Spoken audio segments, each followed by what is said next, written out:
Welcome to the audio excerpts of special seminars and conversations with Nolan Narula on gettingpositivekarmanow.com.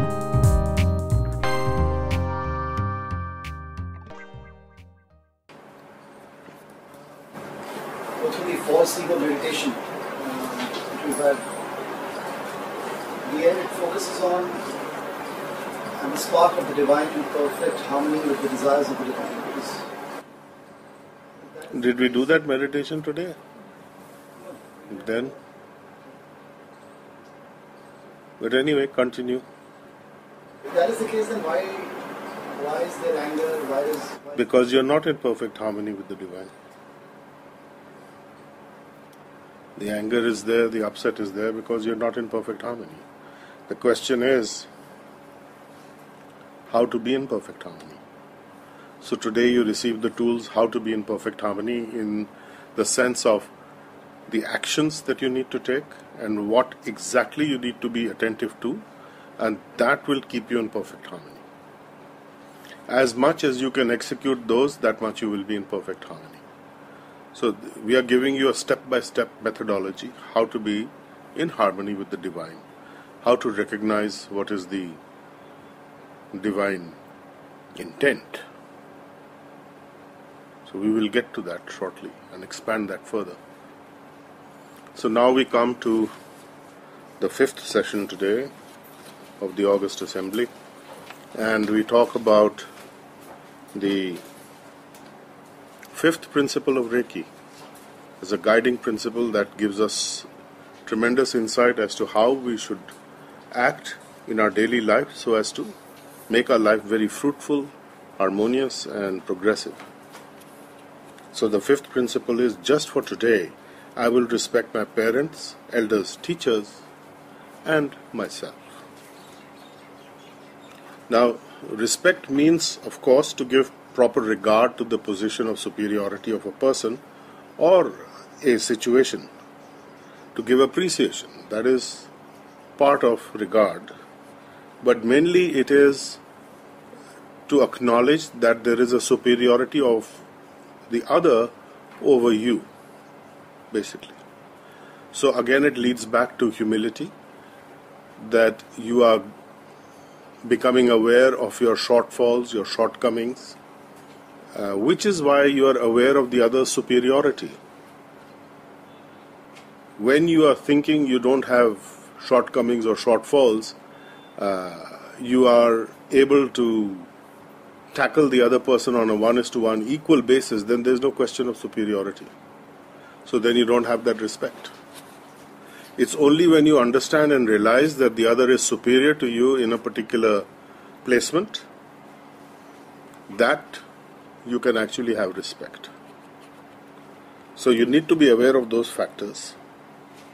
And for one, we talk about respecting parents, and we have covered this earlier, that there is only one universal reason why you need to respect your parents, which makes sense, regardless of anything else, whether you do respect them, you don't respect them, for anything else. But this is one reason that demands and calls for respect automatically, and that is that they have given you this bodily vehicle through which you can achieve all the goals of your life, without which you are not achieving any goals of your life.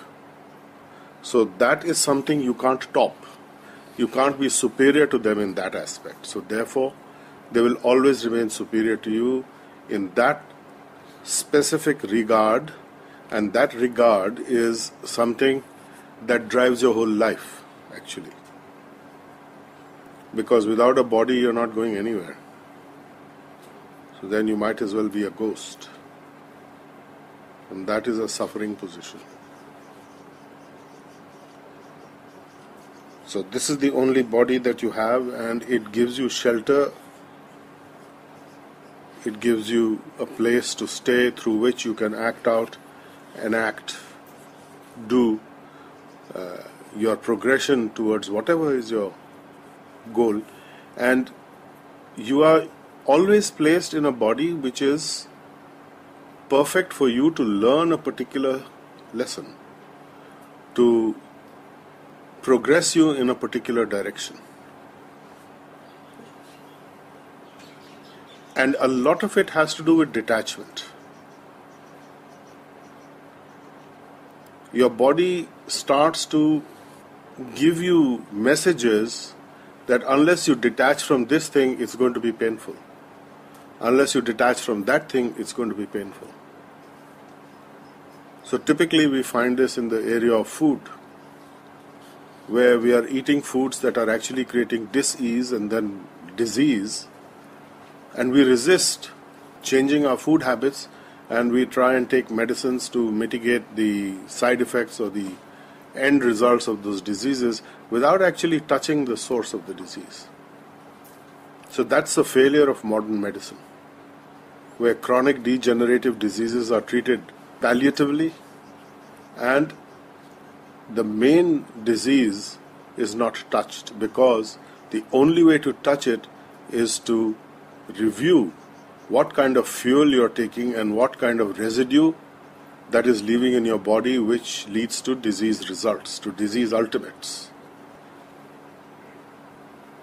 So just treating the disease results or the disease ultimates is like treating the symptoms, and that's not of great use. It gives you the false idea that you're actually getting healed, and you are not. So that's an illusion. So you must respect the ability of your body and the intelligence of your body, which you have received from parents. Right? So parents give you the physical body and the spiritual master gives you the spiritual body connection. So that is, by initiating you into the spiritual practices, you get a new body, and that is why Brahmins are called Dvija, twice born. Once born of the physical parents and the second time born of the spiritual parent. It gives you the spiritual body and the spiritual light. Yeah. So, why should we respect elders, teachers? We respect them because of their practical experience of life, and because their knowledge can actually speed us forward in our daily business, whatever it is, and we can profit from it. So we can profit from somebody's know-how, knowledge. We can learn practical wisdom from the spiritual teacher, even from elders, which they have garnered over the years with experience and observation. And we can earn a respectable livelihood. We don't have to do shady things. We don't necessarily have to do things that are having a karmic downside. And we can avoid the unnecessary entanglements. The spiritual teachers can impart knowledge that removes ignorance and the negative karma that accompanies it. Because when a person is in ignorance, lack of knowledge, lack of understanding, whatever they do is born out of that state of not knowing what is the right thing. So it's random, it's chance that they might do the right thing, but the chances are that they will do the wrong thing in the sense of being entangled with karmic consequences, thinking that there are no future consequences that I have to deal with, and if it's over, it's over. But it isn't over, because the balance sheet carries over to your next day, to your next 1 week, to your next 1 year, 10 years, and then to your next body. So this trails with you. You have a trailing account that follows you wherever you go like a tail. It's a very, very long tail, and it trips you up every now and then. So you can think of a lot of people with lots of tails wrapped around their legs, and they're falling over all the time. They get rid of the tails. How? By connecting to the wisdom chakra, the light of wisdom, the green gold flame that we experienced in the last session before lunch, and that can help you to be connected to your own pure and spiritual self and the source of your pure spiritual self, who is the powerhouse source of everything that exists. So when you are connected in that way, through the grace of the elders, the spiritual masters, the parents, then those are actually blessings that you receive. And those blessings are speeding you forward in your journey if you know how to use that, or if you know how to look at it. If you are lamenting the state that you are in, or where you were born, or which family and so on, then I'm afraid you are not connecting with the blessings aspect. You are only connecting with the complaining aspect and saying, I should have got better, I deserve better. How do you know you deserve better? How do you know you don't deserve much worse? Corollary to that is that as a healer, whatever happens to you, there is no choice but to understand it. And I say no choice not because you are helpless, but that it is an unavoidable truth that whatever is happening is on the downside far less than what you deserve, and whatever is happening on the upside is definitely more than what you deserve. This is not giving yourself a consolation prize. This is the hard truth. Because of the sins of the past, not coming home to roost because you're connected with the divine. You have this history. You look at all the great saints and sages, and you will find many of them who were perhaps murderers, bandits. Valmiki ji is one of them. Compiler of, what did he compile? Ramayana. Such a great devotee. Sri Aurobindo, he was a bandit, revolutionary. Yes. You have no idea where these people have come from. But such great saintly people. Huh? So history has a record that you may do anything. In the Bhagavad Gita there is a shlok that says, if one is rightly placed on the spiritual path, he can devour the world and yet be sinless. Let that not be an excuse for you to be sinful, but the understanding is if you are rightly placed. So there is a lot of writing off of bad karma, negative consequence karma. You can't argue, this guy committed all these crimes and then what happened to him? Suddenly he's become saint. Yes, it happens. I'm sure in the Christian tradition there are things like that. I don't know the Christian tradition very well, but if you look at their saints and their prophets, I'm sure many of them were, on the area where they had reformed. Otherwise, how will they tell people that you can be reformed and you are reformable unless you have examples in front of them? There is nobody who is sinless. Jesus said, let the first one of you who has no sin cast the first stone against this woman who you are accusing of adultery and so on and so forth. Look within and see, are you sinless? No, you're not. Then don't judge. So if you accept at the broadest level the universal life force energy or Reiki or Brahma as your teacher, then you learn from life. And the Reiki will guide you, will put you in touch with circumstances and situations, and people and situations will give you the guidance. Because Reiki is everywhere. It's within every individual, it's within every element. It is the life breath of the universe. It is flowing throughout the universe. It's in the air, it's in the atmosphere, it's in the space. It's even where there is vacuum. It's everywhere. So you are surrounded by it, you are flowing in it. So flow with that. and you will be absolutely fine. Completely healed, whole and complete. And because of that, when you see that there are other living entities, they also have Reiki, you also have Reiki flowing as a natural connection, because nothing can be existing without the Reiki energy. Without the universal life force, nothing lives. So then you will automatically have respect for all, including yourself, because the divine particle you know is in all living beings.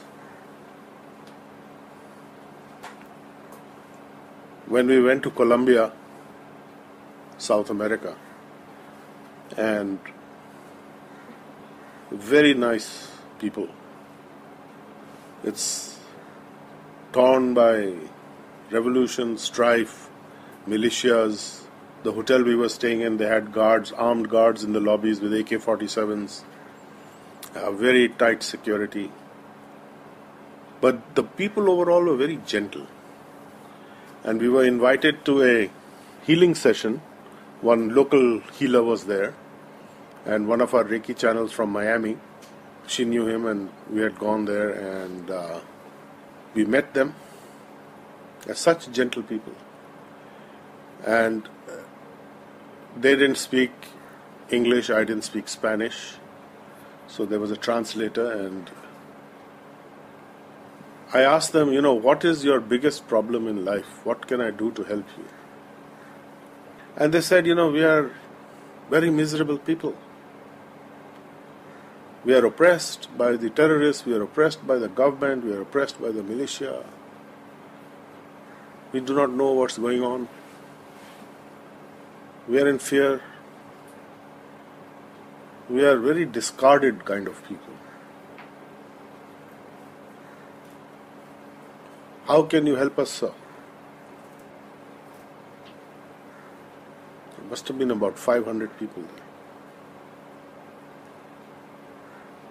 there. I said, I can lead you in one meditation which will quickly set the balance right internally, and then you see for yourself. I said, you have the greatest treasure within you, and you have been very blessed by the divine. So they said, how? We don't see it in our life. We feel abandoned. So I said, no, you're not abandoned. So I explored with them the fact that in their body there is a particle that is constant, always existing. The consciousness particle which travels through many changing bodies. And they got that. They understood it very well.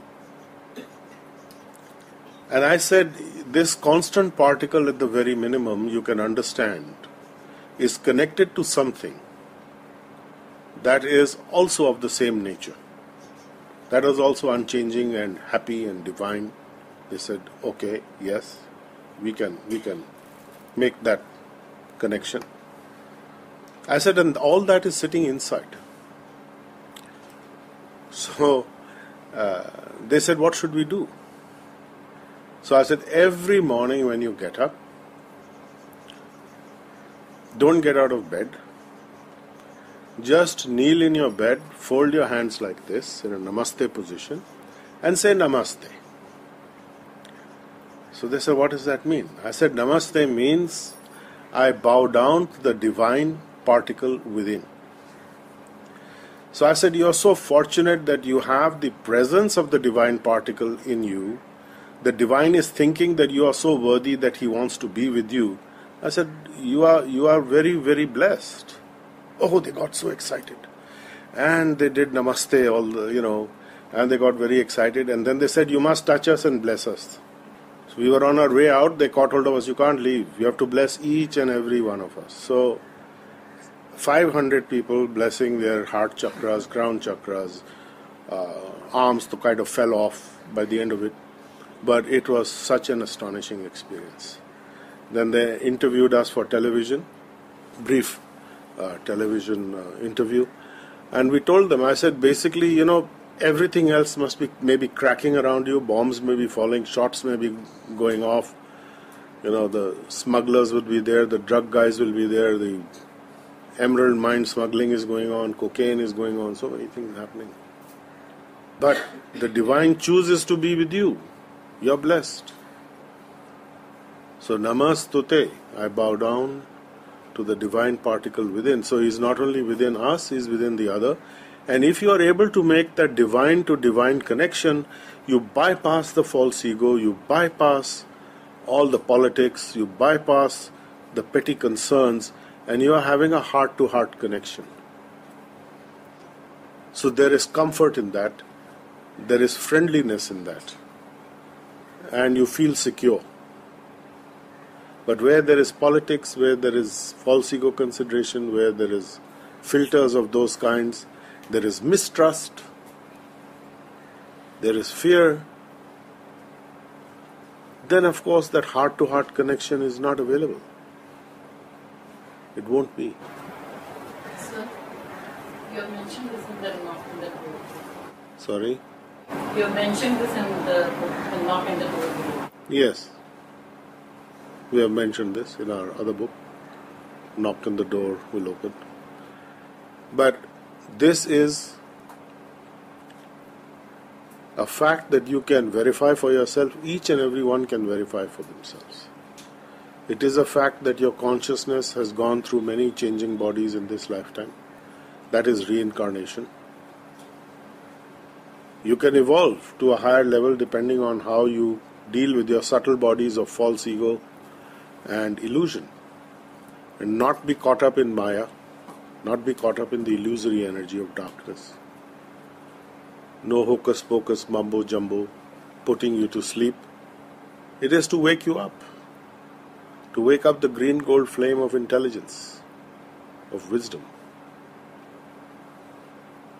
So when you connect with that, no obstacle is impossible. And those things that are not leading to your success, well, you defer it because there is another game plan bigger than what you and I know, and that will come in place. So just for today, I shall respect my parents, my elders, my teachers, spiritual masters who take you to a completely different universe, and I will respect myself and all other living entities. So when you truly respect all living entities, you will not encroach on their share. So that will, or that must come naturally. I do not encroach on somebody else's share, because then I have to pay for it down the line, and I don't know what I'll have to pay. But just like in this lifetime, when I'm asked to pay certain things which I don't think I need to pay, I get very disturbed. I'm going to be very disturbed in future also. So why should I take somebody's rightful share? If I do not know what is their rightful share, I should educate myself. By the time you're 20 years old, you should know all these things. You must go through this process of education. It is not a complicated education, it is very simple. Don't take more than your share, your rightful share. And rightful share may be different than legally right share. Material laws are different, and we should definitely pay heed to them, because material laws ultimately will govern any contentious issues, any arguments, any disturbances, any disputes. But you must have the background of what is spiritually correct, what is the right action to take. Then you will have no worry, you will have no anger, you will have no frustration, you will not have any lamentation. Let it go, let it come. Whatever it is coming is fine, what is going is going. Don't fight it. We are not saying don't do your duty. You can't say, okay, haath khade kar do, let things happen on their own. No, then you're a rudderless ship again. You have to be guided by principle, you have to be guided by the context of what is going on in your life at that moment. You must contextualize everything, not in isolation. There is no isolation rule that this I will do forever like this only. I have to pay attention to where it's plugging in into my daily situation or life. So when you are flowing with this energy, there is no doubt, there is no fear, there is no anger. You are going to do your work honestly. There's no question about it. And if it isn't, then you check what is blocking me from my own side. Because all the blocks are internal. There's no external block. There are external situations, but there are no external blocks. Please understand that very clearly. If you come across a situation where you think I am blocked in my life, you look inside and you will find the answer. The answer is not outside. It's always inside. The moment you change your orientation, you act according to the truth of the situation, there's no more block. It's a very trite saying, truth shall set you free. How does it set you free? This way only. The truth sets you free because if you acknowledge your blocks, then you can see the truth. And that will free more blocks. So it's a domino effect, cascading. It depends upon your digestion power, how much you can digest of your own truth, of your life. Usually, if you are healing, your digestion power is good. Usually. There may be situations when you are under tremendous strain and stress, then certainly digestion will get upset. But you need to be able to have a very powerful digestion. That's the first thing as a healer you need to understand. There is an Ayurvedic dictum that the mother of all disease is indigestion.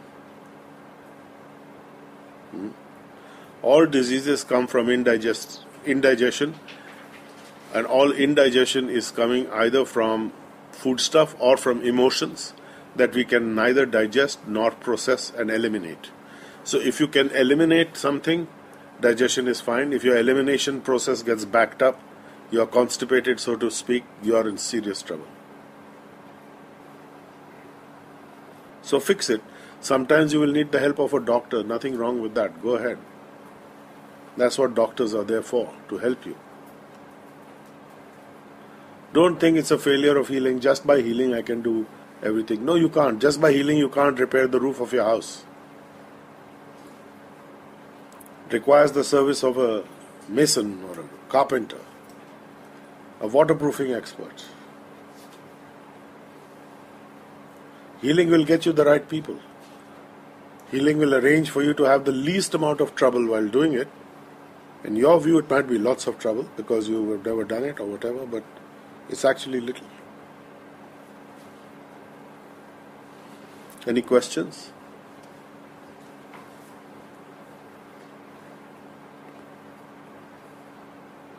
You're all asleep or what? You're sitting there.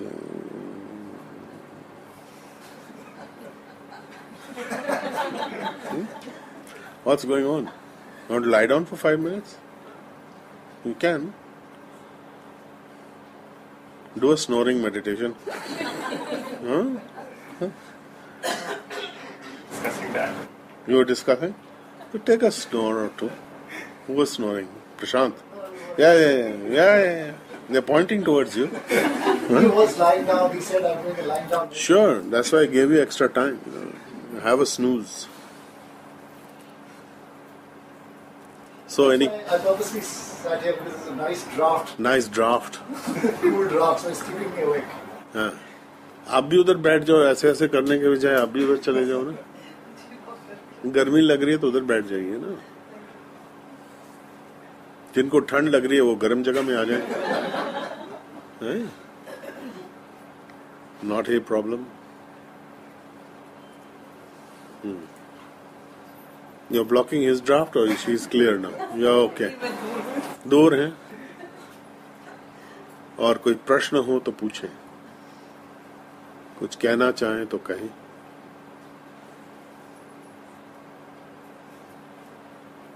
Is this too much?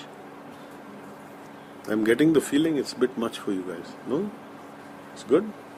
Okay, if you're good, that's fine. Very focused and very, That must be quite a change very focused. from the floating lotuses and lotus pond, the lotus eaters. What else were you doing? Pearls, little fishes. What did you find there? Can't even connect with that anymore, can you? Relating to so much of practicality. Yes, spiritual life is practical. There's nothing theoretical. Hanji. Sir, if I understand correctly, a teacher can be any day because we can learn something or the other from the person. So Yes, you can learn from the universe. Absolutely, you can learn from others. So in short, we have to respect it. Exactly. You must respect everyone because they're teaching you something good. It's a good awareness. Anji? Even our friends. Yeah, because friends know some things that you are not knowing that well. Because they may be doing things that you are not doing or you don't want to do. So they have a knowledge base which you don't, which is based on practical experience. So you should respect that. What does surrender to the master mean? What does it mean to surrender? You tell me, what do you think it means?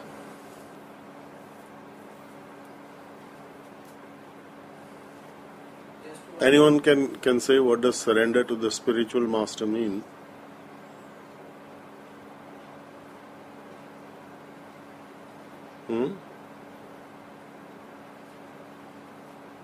Okay, first of all, what is the meaning of the word surrender? Anyone, any English scholars here? Hindi में क्या है? Samarpan. हाँ, समर्पण का क्या मतलब? Give up totally. Give totally. Here's my wallet. Here's my pagdi. Huh? Here's my checkbook. Write out whatever you feel like. Is that surrender? Huh? That's material. No. Samarpan, you didn't qualify. What do you mean? If you submit spiritually and you're not prepared to back it up with money, then that's no surrender also. But then, sir, Then, yes, so then, discrimination. You have to have the ability to discriminate. What does surrender mean? Come on. Samarpan. Yes. following the teaching, Following the teachings, yes. That is part of it, definitely. transforming yourself, Absolutely, transforming yourself. in a, let's say, quality-wise, you become better. That In what quality wise will you become better? the reflecting the light. That is what. We don't know. That sounds too poetic for. Yes. The teachings, basically, as you said right now, it shines the soul. That is what it is. Basically, the removal of that outer things. No, the question was simple. What is surrender? You have not touched that. No. Follow the teachings, yes. Yes, doctor. Surrendering to false ego, the false ego, we surrender to the master. So that Why will master take your false ego? He has enough problems dealing with his own. he has got the tools to clear up your... Well, you have the tools. You're outsourcing again. That's not permitted. That's not surrender. Sorry. That's outsourcing. You got the wrong model. You're in the wrong class. Working on yourself and transformation, offering the transformed you, that is surrender. What do you mean, offer the transformed you? Of course, when you follow the teaching, you are. The spiritual master doesn't want you. He wants you to go to the divine. He doesn't want you. So that teachings will take you to the. Oh, we're talking about surrender. So, Yes. Huh? Obey him? Dangerous? Can be. You'll do anything Master tells you. No. No. No, sir. Surrender means following the guidance, rules the masters have given us to do the follow the five principles, do our healing also, and live a life with the rules, with the guidance of the masters teaching. Not yet clear. What does that mean? What is surrender? General, you've started a good battle here. Good one. So what does surrender to the Master mean? Allowing the Masters to guide you in the spiritual path. Yes, allowing the Masters or accepting the guidance. Yes. Then, what else? So would it be unquestionably or can you question the Master? You can question without challenging. Questioning without challenges is welcome. Challenges will be dealt with differently.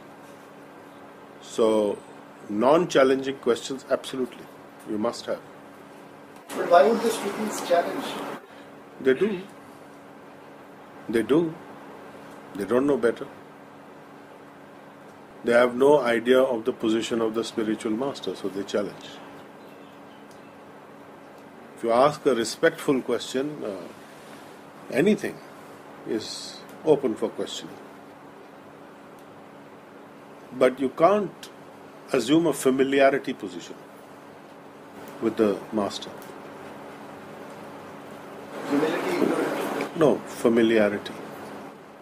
We got an email message from someone saying, "Oh, you have a cough, are you feeling lack of love?" No, that is totally inappropriate. Totally. I just assume the person's brains are a little overfried, slightly. They're undergoing through too much turmoil themselves. It's like teaching the teacher. Huh? It's like teaching the teacher. No, it's like being too presumptuous in a way. Too familiar. Children can do that, but they don't know better. But, by now you're expected to be quite educated adults, in protocol.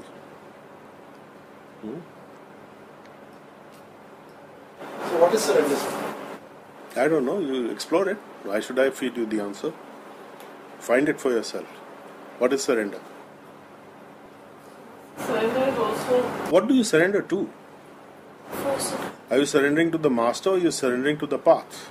The path. You surrender to the path, and then you have to see how much of the path that is being stated as being the path is the master following. Sometimes you will not be able to understand because your understanding of the path is limited. But if by and large master is following the path that he is telling others to follow, absolutely right. Master has to teach by his example. It's not theoretical. He has to live it. That's an acharya. Yes. So acharya is one who is a living example of his teachings. You follow that. Hanji? Practicing the preaching. I don't know if he's practicing or he's doing. I think it's more than just practicing. It's doing. In a broad sense, practicing what you preach, but that is again a very facile. He's living it. Exactly. Living the teachings. So as much as overlap you can find between the teaching and the living of the teaching, that is more in the perfect direction. And as much discrepancy you find between speech and action, that's bogus. So you need to find the path, you need to find the spiritual path and the spiritual master who is actually on track following what they're speaking about and doing what they're speaking about, not theoretical, actually following. So that is the only way that you can surrender. And that is superior because you can't do it, or you're not able to do it till that point in time. Then you say, I want to learn how to do that without the trauma. Because a lot of things are happening when, you talk about detachment, you talk about the natural, we spoke about, in any situation or crisis, getting up and running and landing on your feet, so to speak, and moving fast. If you see that and you are saying, oh, I would like to be like that, you will always find that spiritual master where you want those qualities. So you have to examine your own desire. Do I want to be like that person and have those qualities? Then I will associate with that person. If I don't want, why will I associate? So that's why in the August Assembly, initially, there are not going to be huge amounts of people. So we are totally here in the light body and the physical body about how many? 60? Yes, we are crossed. Over 60 people, which is very good for such a seminar that has taken place in such a time when there is apparently some kind of reorganization and even chaos, but there is order. There is no chaos actually. So if the master is standing in the center of the whirlwind and in the eye of the center of the storm, and that's calm and peaceful, things can be rotating around, and that's okay. You don't touch him. So you can be in that position also. So things will always be spinning around you, but you are in the center. So if you maintain your center of stability and peacefulness, spinning can't touch you. So that is surrender. That you follow the path with the master who is following it as much as you can tell closely to the teachings, and living it, and has qualities that you want to develop. Because you're not going to develop different qualities when you associate with that person. You will develop similar qualities. So if you admire something or you want something, I want to be like that, that is a reason to go to a particular spiritual master and then see the other students. How are they doing? That will tell you. So that is the meaning of surrender. To follow the path.